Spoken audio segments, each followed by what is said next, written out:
appearance on the O'Reilly Factor was last November in response to Mitt Romney's speech in which he claimed that we are a nation under God and Americans believe our liberty is a gift from God. Rather than going into how I responded to that, I encourage everyone to view that clip, which is on secular.org, mostly not because I was brilliant, but the Fox hair and makeup people did an amazing job. And you just have to see what they did with this. It's just fun. But I really had a problem with the whole idea that he just completely ignored the fact that there are all of us out there who don't believe that our government is a gift from God. The Secular Coalition for America has worked very hard this year also to publicize the importance of secular values voters, a phrase the coalition's communications director, Ann Singer, coined, and it highlights two distinct points. When read secular values voters, and this is the button and you can get the buttons back there as well, it refers to a large swath of Americans, both theistic and non-theistic, who care deeply about protecting secular values, such as separation of church and state, the integrity of science, these sorts of things. And many of our allies who are theistic proudly wear the button, taking it in that way.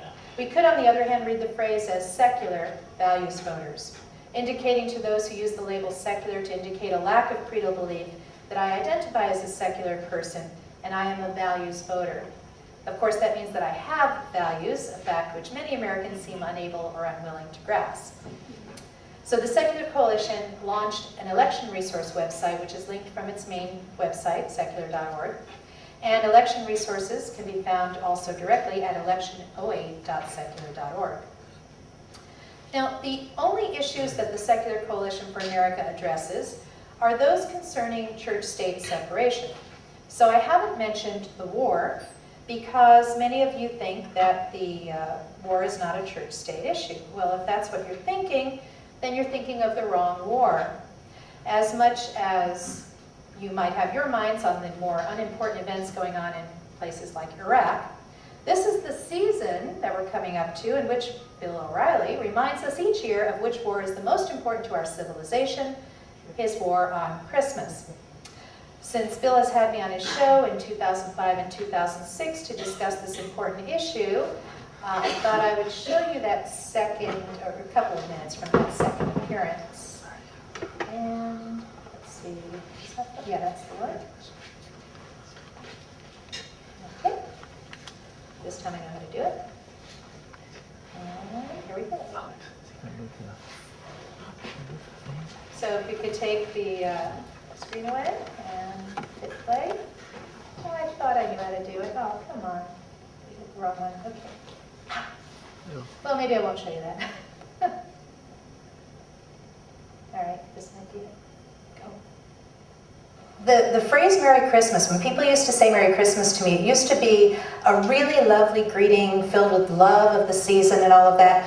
But since you've started a culture war, a lot of people have been using it as a very nasty, divisive thing. I mean, I got an email after last year's appearance from someone who just gave me 2 pages of Merry Christmas, like or else. But maybe it was done in a loving way. But look, you said I started the culture war, so I started all of this. Well, Bill, let me say it was more loving than the person who told me I should leave the country and the one whose email said I should die because I don't celebrate I get Christmas. those too, and you know I get those. There are nuts on all sides. But you said something very interesting. You said, before I started the culture war, that people said Merry Christmas to you in a very loving way. Is that accurate? Is that what you said? Oh, yeah. Okay. And my friends and family are still loving. Okay, I'm glad everybody's loving. Yeah. So if it was loving and everybody was saying things to you, Merry Christmas in a loving way, why then would Best Buy or any store tell their employees not to say Merry Christmas? Well, the past couple of years, some people are using it as a confrontational thing. I mean, if you have someone I asked you a question. If it was loving before I started it, why then did Best Buy and others say to their employees, no, don't say Merry Christmas? If it was loving to you and all other atheists, why do they do that? As a business decision, I could see, given the current atmosphere of a Merry Christmas or else, that's been created. Or else. I love that. That I could see as a business. And we could have a little elf dressed in black leather with a taser gun. I'm not saying they had to do this, but I could see as a business choice to have them say happy holidays, to make sure they don't have some employee looking at someone walking up to them wearing and that's interesting because or a headscarf saying Merry yeah. Christmas just to get them, you know. Here's how effective that business choice would. Okay, so basically, let me cover that again. Basically, I am now figuring out from listening to Mr. O'Reilly that there are certain things that are appropriate for Christmas, like colored lights are Christmas, but white lights on evergreen trees are secular. He's taught me this. He's also taught the public that the most important thing about Christmas is shopping in stores and what the store clerks say to people who may not understand that they have to celebrate Christmas. But I think it might have something to do with the fact that I'm a Jew, but I missed the part of the Christmas story where the three wise men pass the evergreen in the desert and bring the gifts of tinsel, garland, and strings of popcorn to the baby Jesus. I just completely missed that, but I'm sure this year he'll make it clearer to me again. Well, the fringe folks like O'Reilly aside, the Secular Coalition for America has seen an outpouring of support. It has a star-studded advisory board that's listed on the back of the brochures that I hope all of you got. If not, there are more back there. It started with 4 national organizations in only 3 years since I was hired. It now has 9. With individual donations from people all over the U.S. We just got our first donation from North Dakota last week, so now we have all 50 states. It took a while for anyone from North Dakota to send us a $25 donation. But we grew from a paid staff of 1 person to now enjoying the work of 3 full-time and 2 part-time staffers. Media coverage has been extensive with articles in national press such as The Nation, the Christian Science Monitor, the Washington Post, the New York Times, as well as international coverage in London, the Netherlands, Ireland, BBC Radio. My most recent television appearance was the Colbert Report, and yes, it was a lot of fun, and it is a satire, and yes, it's supposed to be funny. Some people just didn't get that.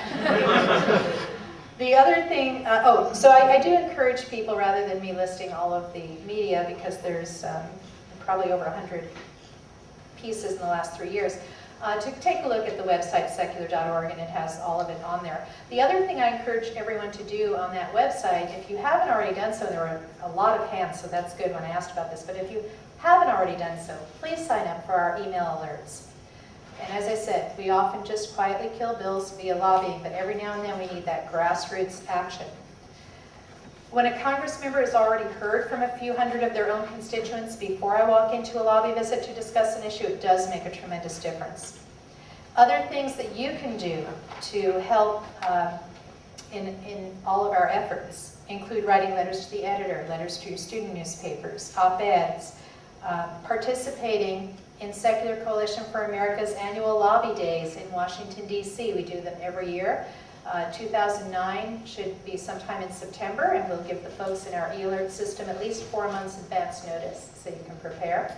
It's a great opportunity. We train you, we take you, or have you go to your members, and everyone who's done it has expressed that they've really enjoyed doing that.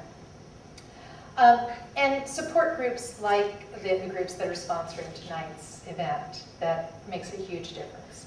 I will mention one other thing that you can do to support separation of church and state, and if you're either a non-theist or a theistic ally, to support the visibility and respectability of non-theists, is to think about running for political office yourself. When I became a Nevada State Senator, I wasn't supposed to win that election because we had no money. We did it all grassroots, and we're outspent like 20 to 1, I think it was. But it can be done, and there are smaller races that have tremendous impact, like school boards and city councils. So think about that.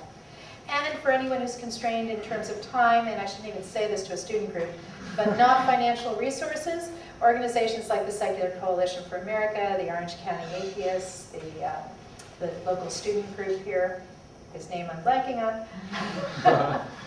AAR. Yeah. I'm sure welcome checkbook activists that gives us the time to do what we do. And we have the Secular Coalition even has monthly donors who give a little bit every month, and that helps a lot.